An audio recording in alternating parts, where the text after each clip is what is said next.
If you want there to be magic in your life, you have to believe in magic. What do I mean by magic?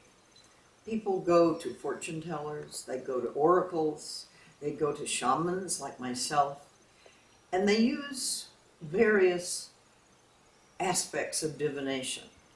We have a wonderful power deck, and we draw a card every day, and it gives you a way to pray. But something I'd like to share with you is, why use an oracle? What is an oracle going to do for you? What is a talking stick going to do for you that we use?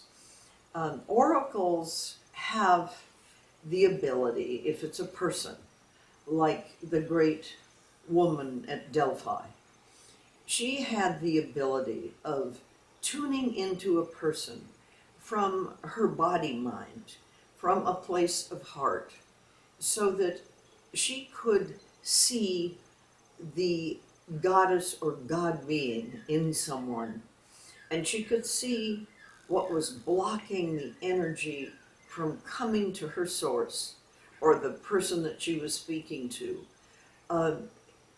What was holding them back? What was keeping them from being the magnificent person that they could be in this life? So oracles today, the mystery school, for instance, I have a 4-year mystery school. Why? Why would I do that today in the world of technology? You would think ancient wisdom is not worth, what it used to be. Why would you use ancient wisdom today unless you were an anthropologist? Well, in my way of thinking and my way of learning, my experience over these 30 years of working with men and women of high degree around the world, Australia, Tibet, the US, South America, is that power is a language, and people who have that power always recognize it in another person, even if they don't speak the same language of a society. So when I have worked with people of power, I realize that they're all oracles, that in a sense, each and every one of us is part of a mystery school of our own. The problem with having an ability that you cannot define really is that you don't have a form.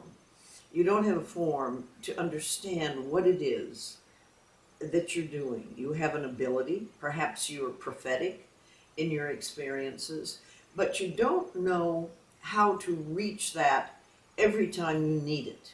You don't know how it is within yourself that you are developing magic for, say, someone else that is coming to you. So I'd like to talk about that.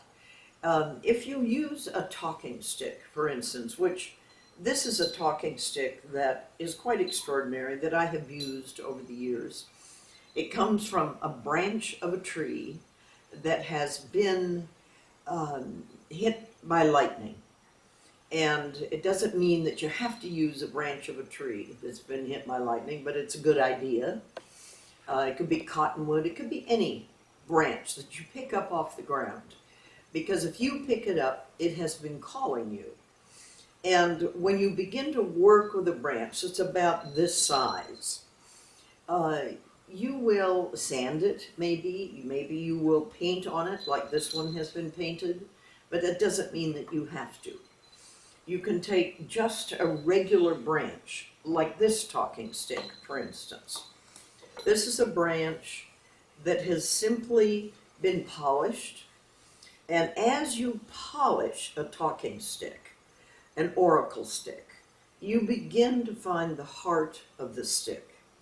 And as you find the heart of the stick, you suddenly realize that that's the place of divination. That's the place that you're looking for.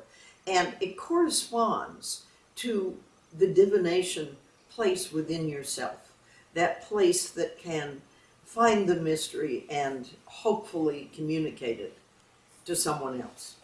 So as you find this heart of the talking stick, you will find that it is sticky.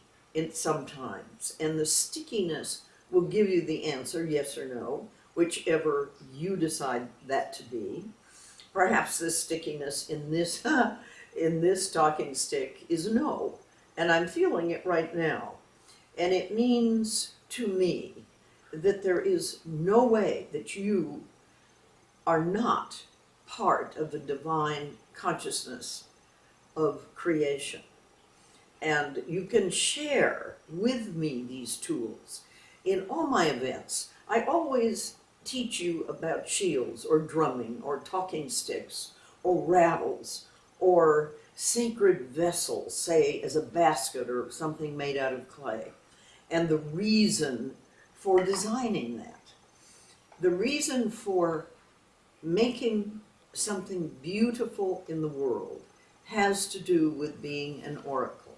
It has to do with retaining the mystery of life within your relationships, with your family, with your people who employ you, your business. And it also has to do with abundance. Abundance, as above, so below. As you are in spirit, you are in the physical world. But sometimes we don't know how to find that abundance. Something's holding us back. So you would take a talking stick, say, and you would, if you're working with someone that's worried about abundance, you would move your hands over this stick and you would talk to them. You'd have them communicate with you so that you have a sense of them. And you would rub your hands across the heart of the stick and you would find answers for that person. Answers that they're looking for, that they have inside of themselves, but maybe they can't find without a little bit of help. So why all this conversation? Why would I be talking about oracles and mystery and talking sticks? Because all of this is something that you can learn to use in your life. And I'm speaking of it because most people don't. Many traditional people around the world, people who have grown up with traditions that are very sacred, have these gifts given to them from childhood. In our society, we tend not to have words for moving into the spiritual realm. We tend not to have the things that we need to create a mysteriously sacred life. So sometimes we need to be with someone who's walked down the trail before us. As I studied with these exquisite women of power, elder women, by the way, from all over the world, and I've written 20 books about my work with them. And everything is in story form. A talking stick gives you a person's story and their song. A song that can never be taken away from a person. It's like the gift of faith. The gift of faith is something that you have in your body and mind. Once you have that faith, whatever that is, it's not a belief structure. It's a faith in your own goodness, in the goodness of life, and in the goodness of light. And we all work in the light, I hope. And the talking stick will help you find that light in another person. Isn't that what an oracle is really about?